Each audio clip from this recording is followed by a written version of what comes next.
So Nick Matau totally hooked, hooked Myron Gaines, aka Amru Fudul, in a debate about Israel-Palestine, the Iranian war, everything going on in the Middle East, America's involvement in all of these wars and conflicts.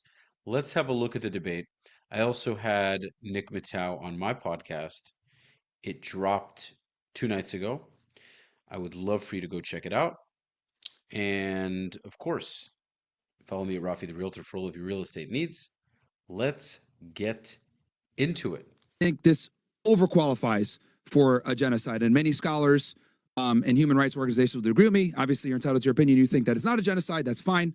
Do you have anything that you wanted to? Yeah, first I just want to say to those watching on TikTok, I had to turn off his camera because TikTok's lame and it says unoriginal content. So if you guys want to see his face, just go over to YouTube. Fuck TikTok. Anyways, yeah, so a couple things. One, unless I misheard you, it seems like you missed, again, the keyword of intent, which is the most important thing when it comes to genocide. So when you look at the totality of things, the point is that, again, when we talk about intent and when you actually look at the Genocide Convention and commentary on genocide and all of the human rights experts on all of this, they will say that it requires what's known as dolus specialis, which is special intent. The difference between dolus specialis and just even intent by itself is specifically that you're not combining it with something else. Like, oh, they're trying to fight. Earlier when we were debating for, I think it was like 2 hours, you did admit that you're not like defending Hamas. You agree that they use human shields. You agree that they do all this stuff.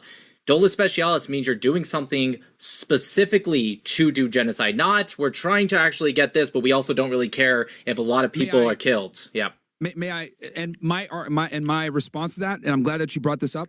My response to that is, I think with the blockade, not getting in humanitarian aid, not getting in supplies, I would argue that that was intent because, I mean, it's foreseeable that if you don't allow medical supplies to get in or food or water, right, that hospitals desperately need, you can foresee that this is going to lead to imminent death of people. Now, you might not agree with me on that, which is totally fine, but that's my interpretation of it. That's my argument. Yeah, but see, I don't want to interrupt. Go ahead. Right. Give your full monologue. I'm not going to interrupt. Go ahead. Well, the issue, no, I'll just go off of that because that's fine. The issue is that, as I proved to you earlier, and we can look at the World Food Program from the United Nations saying that about 94,000 tons. Anyways, sure. So the problem is with right. So with the humanitarian aid not going in, so I got to look up the exact article, but when it talks about humanitarian aid, it specifically says that in the commentary that you actually are allowed to temporarily stop aid, right? It's not a permanent thing. You're allowed to do that. And on top of that, it specifically says that you need to make sure there's adequate aid, not daily aid, not weekly aid. There needs to be adequate. And as I told you, look at the World Food Program. They said 94,000 tons of food. Now, to be fair, they've done other interviews where they say it's 100,000 or 110,000, but I can pull up the one or send it to you later where it says 94,000 tons of food equals. Yeah, please do. Yep. 94,000 tons of food specifically equals for 1 million people 4 months. So again, for Gaza, since there's about a little over 2 million people, that's 2 months of food. They had 380,000 tons of food, according to the United Nations, even mixed with COGAT data, etc. They had 380,000 tons of food go in during the ceasefire, those 2-month-long ceasefire that was prior to the about 2-month-long blockade of food. And so 380,000, again, divided by 94,000 is 4 times 2 months is 8 months. So they had about, give or take, 8 months of food. And that is actually an overrepresentation of how many calories per day. I think from what I remember, the UN says that's like counting something like 2,800 calories per day. That's not even like a 2,000 calorie per day. 8 months of food. The blockade was only for 2 months, which is allowed per the article. They had adequate food, and that is based off of the World Food Program's data. In fact, I can't, other than maybe, and I'd have to look at the exact numbers. Agreed. That being said, I'd have to look at the exact numbers, but other than maybe when the Allies did that huge amount of food airdrops during World War II, and even then I think it's more equal, other than maybe that one, I can't think of any other conflict where the rate of food or aid going into an area has been even equal, let alone higher, than what Israel has brought into Gaza. And so when you're saying, like, if this equals genocide, I get you're saying there's a totality of other things, but when you're adding that onto it, amongst other things, then either you're saying there's a lot more genocides that have not been classified as genocides, in which case you're watering down the term. And then I say, fine, call it a genocide, and now I don't care, because the reason I care about genocide now is because it's a very serious accusation. It's a very serious thing to do. But if you water it down to apply to a broader sense of things, well, now I don't care anymore. Well, again, that's why I said it's so. I think it's so important that we just both put our positions out there on we just put it out there, fully out there, and then people can make their decisions. Fair. And look, I'll give you credit. Like that's a good, very compelling argument from the food perspective. But my thing is, like, I'm looking at it from the totality that there's no way that you can't argue that there was malicious intent there to get them killed, knowing that you're withholding certain supplies that are critical. Well, it's not about getting them killed. The reality is Israel's trying to pressure them to release hostages. Israel was in an incredibly difficult spot. The world is, all eyes are on Israel. How are they going to respond to this? What are they going to do?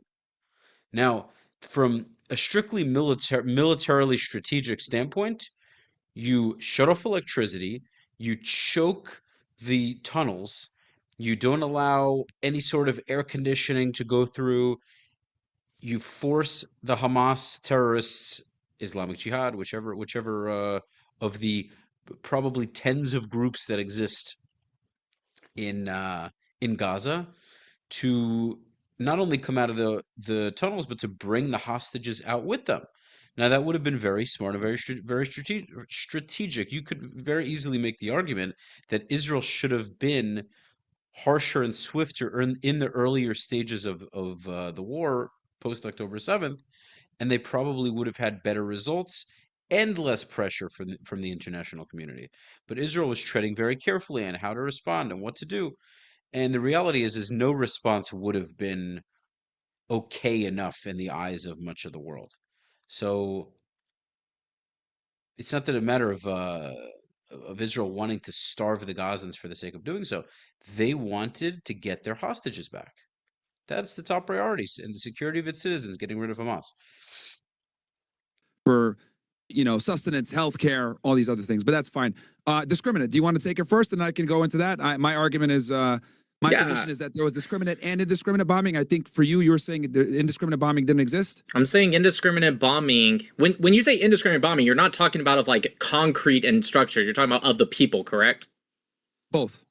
Okay. Well, I don't care unless the argument's like concreticide. I don't particularly. I love when he says concreticide. Nick is very balls to the wall about this. I really appreciate this about him. He's saying, to hell with the structures.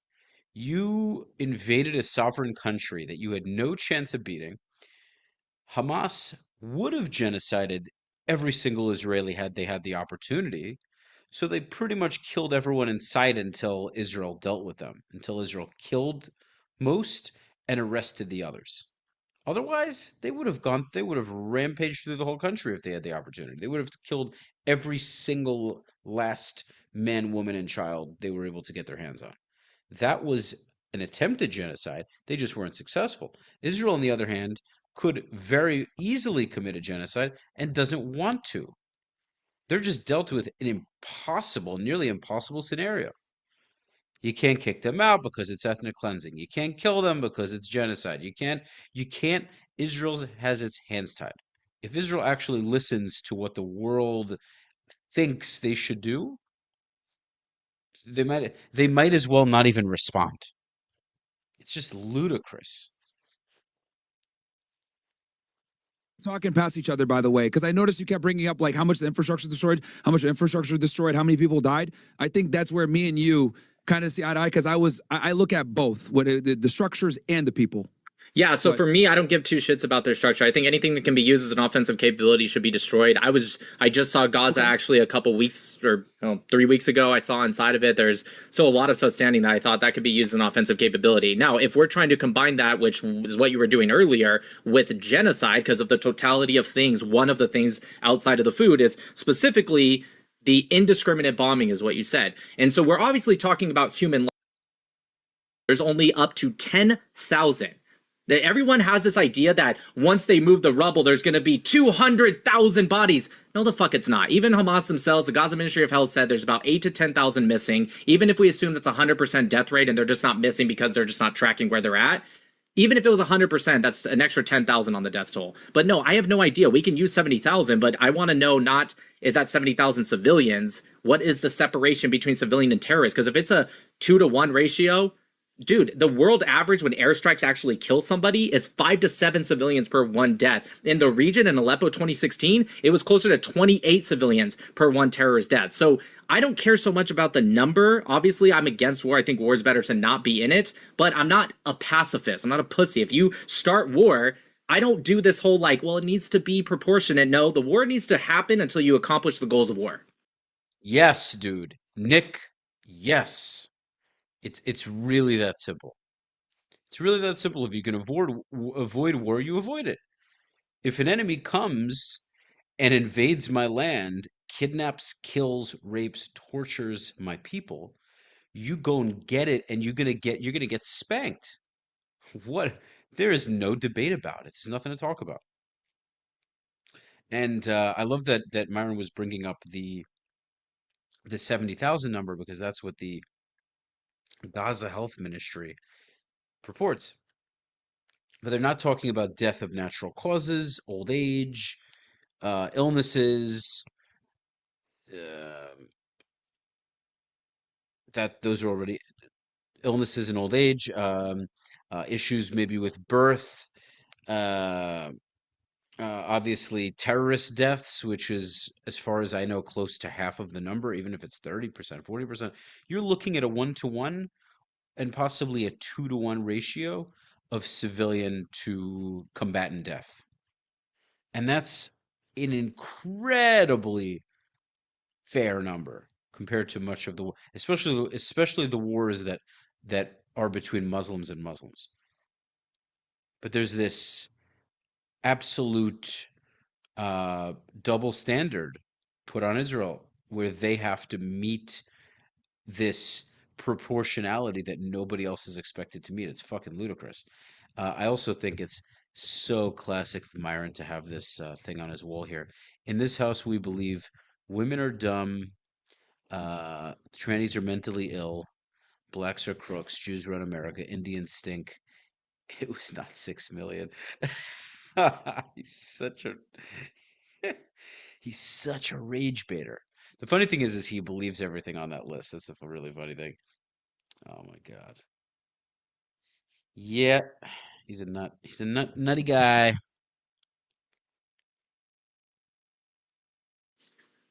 Okay. So here's my I'll give my take on this, and I think we talked past each other as well with this talk. So my argument is that there was both discriminate and indiscriminate bombing. And my foundation for this, why I'm arguing this, is you have a place like Gaza, which is extremely densely populated with 2.2 million people, right? You got a bunch of hospitals, etc. The air campaign that Israel launched, I think me and you both agree that it was thousands, if not hundreds of thousands of bombs that were dropped, or bombing campaigns, excuse me, airstrikes that were done, right? In order for you to bomb an area that densely populated and destroy 80% of the infrastructure, you have to indiscriminately bomb. Like, it's just like, like 1 + 1 is 2. So when you add in 80% of the infrastructure, I'll go conservative. 70% of Yeah, I mean, you could argue that you're indiscriminately bombing because you don't know which of these homes can potentially house terrorists, weapons, or both. So you can call it indiscriminate bombing. I just call it protecting the soldiers that are going in. The soldiers are supposed to care more about the infrastructure than their lives. The country is supposed to care more about the enemy's infrastructure. Absolutely not. It would be suicidal to in a CQB situation to just allow these structures to stand when a good portion of them are going to be used to fight out of. It's a no-brainer. That's a no-brainer.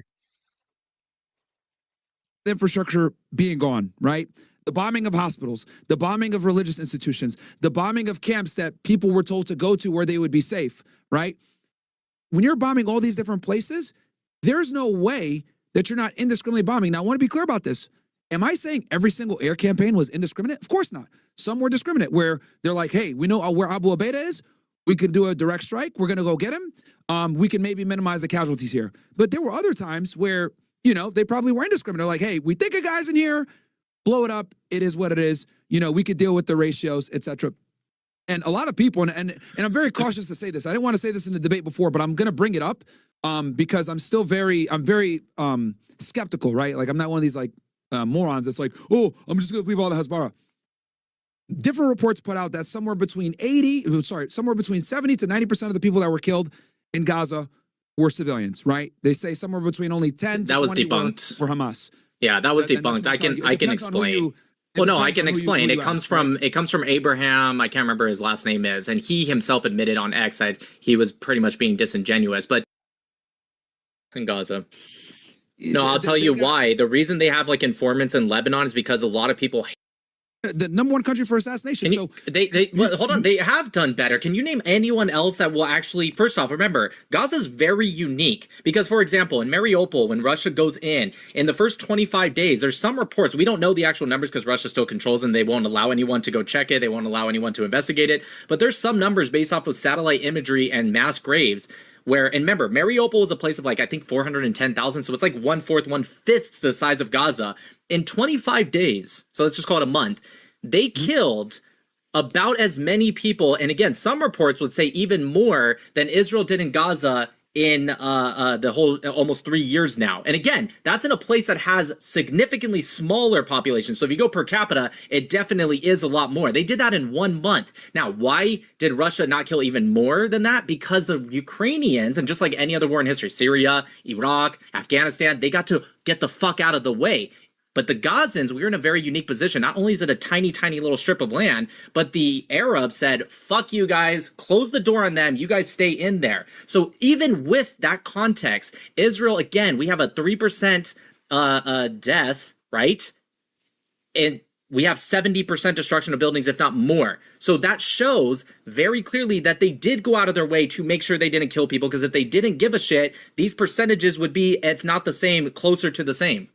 That's just math. Yeah, I see what you're saying. Well, it's only 3%. I'm just not going to accept that. And the reason why I'm not going to accept that is because the Israelis, right? Keep in mind, October 7th happened. They lost 1,200 people, and then what did they do in retaliation? They responded by bombing Gaza, destroying 70% of the infrastructure, and killing 70,000 plus people, many of them being children. So again, this is that crazy double standard that I criticize Zionists for. When we talk about Palestinians, it's it's war, bro. It's no big deal. 70,000, that's casualty of war. They shouldn't have started the war, right? I wanted the Palestinians to get out. I wanted them to not be in that area. I'm giving you the typical Zionist/Israeli government thing. Okay. But when we talk about Israelis, right, 1,200 of them die, it's a catastrophe. It's the worst thing ever. We're going to get them and we're going to destroy them. I mean, Yoav Gallant literally said, we're going to cut off the water. We're going to cut off the food. They're human animals, blah, blah, blah. So my issue is that we do not exercise the same degree of, humanity for Palestinians that we do for Israelis. And then we give Israelis full-on authority and power. You know what? Just bomb them. Who cares? You kill 70,000. It's only 3% while destroying 70% of the infrastructure. No big deal. So that's the issue here, right? Is the but the difference is one is a response. Yeah, go ahead. I get that. And you made the argument earlier that proportionality doesn't matter. I think it does, and that is a big reason why Israel, their reputation is in the shitter right now internationally, and this is why so many people don't like Israel, because I know what you're saying. Proportionality might not matter from a warfare standpoint. No, you see, it has not. The proportionality aspect has nothing to do with it. The reality is Israel doesn't have a clear plan on how they're going to win this war, and so people are saying, 70 can become 100, could become 200, but the main component here is that they're Jews. People don't like to see Jews fighting wars, and they surely don't like to see Jews winning wars. Okay? They're not used to it, and they don't like it. But if America had Hamas on its border and Hamas kidnapped the equivalent of 250 in America would probably be about 4,000 civilians, and America destroyed 70% of Gaza's infrastructure and killed 70,000, nobody would say shit. You know why? because America would give them the fucking finger and it'd be nothing anybody could do about it. That's the reality. Americans would be like, damn right. Americans would be fucking cheering it on. 100%. 1000%. from a military standpoint, from a strategic standpoint, but I'm talking from a holistic perspective where this looks optically horrible for Israel. It is why they are Yeah, an I got isolated you. country now. This is why no one likes Israel. So I see what you're saying, but But in my eyes, you're saying that the ends justify the means. I'm saying they don't justify, and Israel's painted themselves in a corner and hurt themselves yeah, diplomatically long term. yeah, a couple things, and sure, I agree slightly to that, but there's a couple problems. One, again, you're trying to both sides of the situation. One's a response, and one is one. I agree with you. If Hamas had any fucking bearing or smart, there was a poll done by the Arab Research Institute after showing that Gazans and Palestinians in the West Bank had an 89% support of the military wing of Hamas after what they did on October 7th, even being informed what happened on October 7th, 89% positive rating for them. So if the Palestinians were actually intelligent and Hamas was actually intelligent, they would know you probably shouldn't start a war with somebody who will kick your ass. As you said earlier, America's big daddy, and so they get to do this, this, and this. I agree with you 100%, and we should fucking do that because we are big daddy. Same thing in this regional conflict. You don't start something like that and then cry fucking victim after the fact. When we keep saying 70,000, 70,000, 70,000, I have no idea what that ratio is. The reason I know it's actually not as bad is because wildly. Right, but the problem is some people will say 90, some people will say 50, some people will say I'm See, another side note is that Myron, if he would be completely honest, is completely supportive of Hamas killing 70,000 people. Good chance. Good chance, especially earlier on. I think after some of these debates, he's realized that that probably isn't the smartest thing to say. But behind closed doors with his buddies, if Hamas killed 70, if he was sitting with Dan Bilzerian having a drink, I mean, they don't drink alcohol. I don't think Myron drinks. Beside the point, they'd both be cracking up like, oh yeah, hell yeah, 70,000 Israelis killed, wonderful, amazing. 70,000 less of them. They for sure would have locker room talk like that. Uh, it just all comes down to the fact that the Jews are the ones winning the war. Really, it's so obvious the to me. thing. Israel invaded Lebanon in early March after they killed Ali Khamenei. So what ended up happening was they're in a war. So both parties have been shooting rockets at each other and fighting. So the Lebanese government has come out and said that they put 100% of the blame on Hezbollah. The Lebanese government came out and said, we don't want people negotiating for our country. We want Hezbollah out. They're not necessarily perfectly aligned with Israel, but get them out. Okay, but regardless, wildly popular in Lebanon. They can't get okay, my point is that if the Lebanese government has been saying that even since the most recent times, they've been saying it's not Israel, it's actually Hezbollah. They've been saying that they have been working with Israel to rid the area of Hezbollah. So you don't get to say, nor does Iran get to say, well, Israel, they went into Lebanon. The Lebanese government, if they had a problem with it, let them say it. Not Iran, not the IRGC, not Hezbollah, a proxy group. Let them say it. You guys don't, and when I say you guys, I mean the IRGC or whatever. The IRGC doesn't get to come out and make dictations on another country that's not fucking theirs. And it's not Hezbollah's either. It's the Lebanese government who's came out and they disagree with everything you're saying right now. Fair. No. I'm not saying that they do agree with me, but what I'm saying is that let's be honest. Hooked. I mean, Nick said it. Nick said it all, man. I mean, Hezbollah just needs to fuck right off. This is so much more. This is so much simpler than everyone's making it out to be. If Hezbollah stops and Iran agrees to the terms of not developing nuclear capabilities, we got something to work with.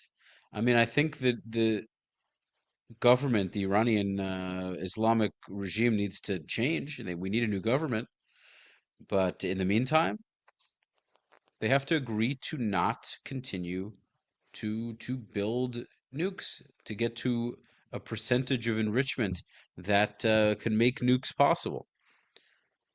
And if that doesn't happen, then at the very least, Israel has to continue doing what it's doing. So let's be very blunt here. The Lebanese government is cocked. Their military is cocked. Hezbollah has far more support and respect over the Lebanese government. This is why they can't get them to They're stop. like number 3, bro. They're not. They don't. Hassan Nasrallah was loved all across Lebanon, right? They look at him like, oh, he's a resistance fighter, whatever. Again, I'm just telling you what. Dude, they're number 3. They're number 3 in the government. They're not like super low, but they're definitely not that. And by the way, that was before people started hating on them recently. They were number 3 before. What I'm simply arguing is that they have an enormous amount of support, which is why the Lebanese government cannot disarm them and they can't actually really do anything to them. I mean, hell, even the general for the Lebanese army, they were trying to get him to oppose Hezbollah and he refused to do it. It's political suicide. Now, we can have a discussion on what they should do or whatever. I'm just saying why it's not happening in Lebanon. I just want to say one thing just real quick. I agree, kind of. I think the numbers aren't fully there, but I agree with you. They are very popular. But regardless, that doesn't matter. My point was to say that the IRGC doesn't get to come in and say, because that's what your argument was, well, Israel invaded Lebanon. That's not a real argument because they don't get to come in and say any of that shit because it doesn't fucking matter, regardless of how. Beginnings, but it was a pretty damn good deal that would have been better than the JCPOA, which would have gotten Trump. Okay, we don't know because it's not like Trump admitted it. What are you going to target? I want you to be extremely specific. What would you target? How would you go about it? Are we talking? Well, it's asking me. Are we talking airstrikes? No, I mean the most with the first thing, maybe Karg Island, but no, I'm not even arguing that. I don't even know why people were so. First, we give intel, blah blah blah. It's like, well, you create a lot of the problems, so it's like, okay, great. Like you're somewhat fixing the problem that you created. Like, great. Like they're always that's a common Zionist talking point to justify the foreign aid and support that we give them. But in reality, we shouldn't be involved in a lot of this crap in the first place, where the intelligence would even be useful. But anyway, look, that's neither here nor there. The point I'm trying to make is that Tulsi Gabbard said that they're not pursuing a nuclear weapon, and she said. It was actually good for us in some ways because a lot of you were paying double for gas. And yeah. Also, keep in mind, you want to know another reason you had to capitulate? Okay. The strategic reserves we were literally about to start. We were about to run out of them. Dude, what are you talking about? How much oil do you think we get from the Strait of Hormuz? Where do you think most of our foreign oil comes from? Not the United States. Most of our. I know that we only get maybe 10% of our oil from the Strait of Hormuz. I know that it does not affect us that much. But what I am saying is that the price of Brent crude went up significantly during the blockage, and then on top of that, the strategic reserves were running low for the world. I think they had released 400 million. Oh, when you say we, you don't mean United States. You mean we as in the. I meant the world. I meant. Okay. Anyways, I'm going back to. Okay, I thought you were talking about United States. I'm going back to what I was saying then. So he had to make this happen. No, he doesn't have would to. have had an energy crisis. Yeah, he doesn't have to. But regardless. What I'm saying is that there's many things we could have done if the world actually gave a shit. Then they should have actually our quote unquote allies. The only allies that were actually being capable in this war was Israel. They were very capable allies, and other allies who are bringing in a bunch of fucking Islamist refugees and a bunch of leftist woke ass politicians who are spreading gay this and gay that and Islam this and Islam that. Horrible allies, and I'll tell you why. Agreed. You and I agree. Netanyahu put the idea in Trump's head that this would be a quick victory. He'd be able to get the Iranians to capitulate. You're speculating. You have no proof of that whatsoever. Okay, actually I do. Go ahead. When Netanyahu came to the United States back in February, and he did it, he went around the back. He didn't even go around the front. They didn't have a press conference, etc. They were scheduled for a 1 hour meeting. Ended up going about 3 hours or so. And during that meeting, Netanyahu presented 2 different strike plans. He presented a plan with they striking by themselves, and then one with the United States. But the bottom line is that they were going to attack no matter what. This is what put us in a bad situation. And Netanyahu and the Mossad, because I think he called. I thought you just said, hold on real quick. I thought you said that we only went into the war because Israel struck, and now you just said that Netanyahu offered a plan without America joining the war. You just debunked your earlier self. You just said that Netanyahu said, hey, we can do this actually without you guys. Here's a plan for it. But earlier you said the only reason we got into the war as the United States was because Israel struck. But you just said Israel offered a plan without without having to bring America in. Yes, but here's the thing. They offered the plan knowing that if they attack, we're going to get attacked anyway. Right. Okay? Where are you getting? Okay, perfect. It's almost like a give me. Right. Can you give me the source that says that Netanyahu offered these 2 plans and he specifically did it knowing that? I can. This was reported, I think, by New York Times. Yeah, well, that's because it's such a good gotcha moment for Nick. Really got him good. First, Myron admits that there were supposedly 2 options that Bibi gave Trump. And then he's saying, oh, well, either way, America would have been pressured into joining the war. Well, yes, they chose Israel as their main proxy in the Middle East because Israel punches way above its weight and has proven to be the most effective military. They are we Israel is a proxy of the U.S. That is really what Israel is. Unfortunately, it shouldn't be the case. It really shouldn't be. Israel is just really not faring well with that arrangement. Again, enough for the 100 millionth time, I'll say it again. Israel needs to be militarily self-sufficient. But of course America is going to get involved because America needs to ensure that Israel can do what it's got to do, right? At least they don't necessarily want Israel to win the wars completely, but they want them to remain powerful enough, right? Powerful enough. So of course they're going to get involved because what they're gonna walk away and let Israel do it on its own. Either Israel's going to end up nuking Iran, or another superpower is going to step in and say, "All right, Israel, what do you need? We got you." If they're smart, that's what will happen. And then America will say, "Oh shit, we should have gotten involved. We should have had Israel's back when we had the chance." Wall Street Journal, and I think PBS had a whole documentary and on it's it. yeah. The bottom line is simply this. Yeah, so I'll tell you because I'm actually aware of this. This is based off of an anonymous source, and on top of that, even that anonymous source didn't say shit about, oh, he only did it because he knew that they couldn't accept the first plan. Like, you're just making all that part up. I'm not saying that. What I'm saying is, of course they're going to present a plan with us and then without us, and then they entice Trump, hey, jump in, it's going to be a quick victory, we kill you don't know that. You don't know he said that. That's literally what he told him. That's literally what he told him. Several sources have confirmed this. This is because Trump thought he was going to get another Venezuela, 96 hours. He wouldn't even have as much information about any of this stuff. So sure, you can bring up Joe Kent. Joe Kent literally has been will cheer you on from the sidelines, or he picked the "we'll join you." Clearly, it's that you said he picked option 2 prior to. Just start being extremely pedantic to one each other and try to like argue the source of the source of the source. Israel?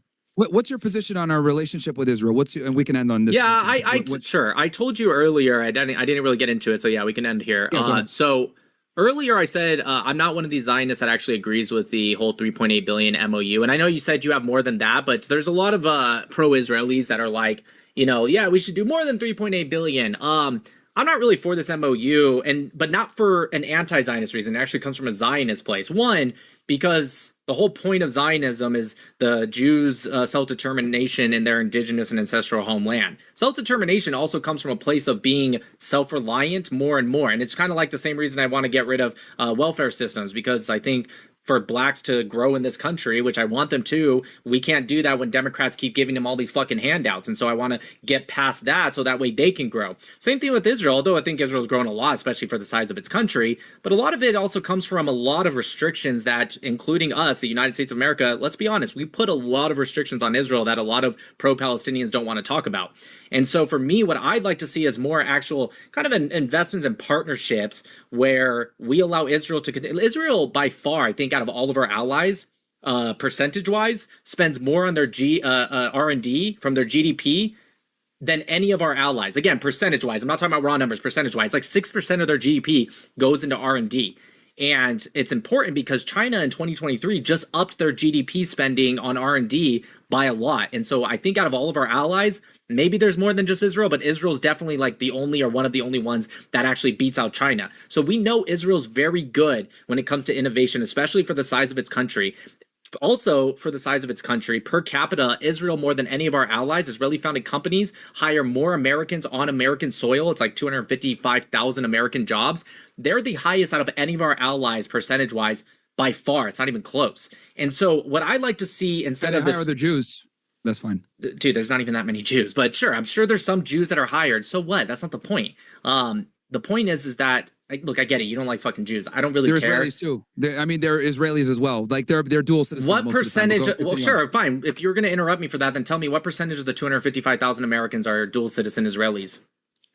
Oh, I don't know, but I know. So then, why are you interrupting me to bring this up? A lot of Israelis carry a second passport. Is what I'm trying to. Because you're saying, oh, they give us jobs, America's jobs. No, yeah. this is in America, dude. This is in America. These are American jobs in America. I'm Oh, not I even thought you meant in Israel. No, Okay, I'm talking my about bad. in I thought you meant America, Israel. dude. Yes. Carry on then. Carry on. In I thought you meant in America. Israel.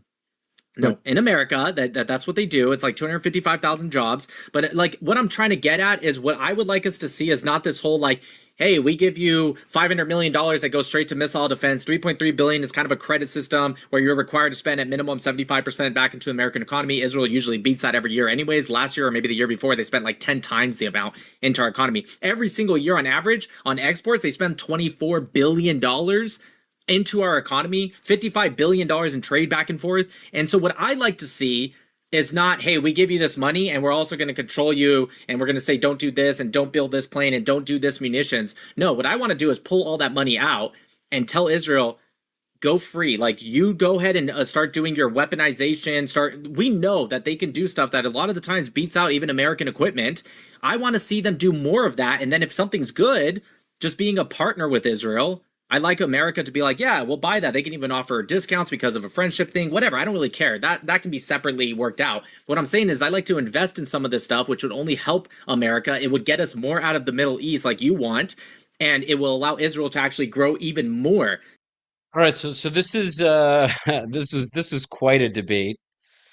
There was definitely a lot more Israel Palestine I wanted to see between Nick and Myron. Hopefully, they're going to be getting on another show and doing a third debate because I know they did one prior. I have to take a look and find it, but they really need to put more focus on Israel Palestine in general. That'll be very nice to see. Obviously, I'm going to do a reaction on that as well. I mean, man, Nick killed it. Nick really killed it. I actually reached out to Myron myself. I got his phone number from a friend and I asked him to debate and he turned it down. He claimed it was because of my following when I get a bigger following. And I said, dude, you've debated people with no following. And he just said, oh, don't contact me anymore and blah, blah, blah. So just for all of you listening, know that I offered to debate him. I even offered to debate him off camera and he still turned it down. So hopefully we'll make that happen at some point because I would love nothing more. Ladies and gents, thank you for watching this reaction video. Please leave your thoughts in the comments. Make sure to smash the like button. Subscribe to my channel. Of course, for all of your real estate needs in South Florida, follow me at Rafi the Realtor. And if you'd like to stay up to date on everything going on in the South Florida market, make sure to sign up to my weekly newsletter. You can do so by DMing me with your contact info, tell me what you're looking for, and I'd be happy to help. Now, if you're looking to support the channel, if you enjoy and appreciate my work and what I'm doing, you can go to the description, go to my description, and find the Buy Me a Coffee link and send whatever you feel would be fair. Well, whatever you feel like sending, it would be so, so appreciated. Thanks as always. I hope you will tune into the next video, and I will see you on the next one. Peace.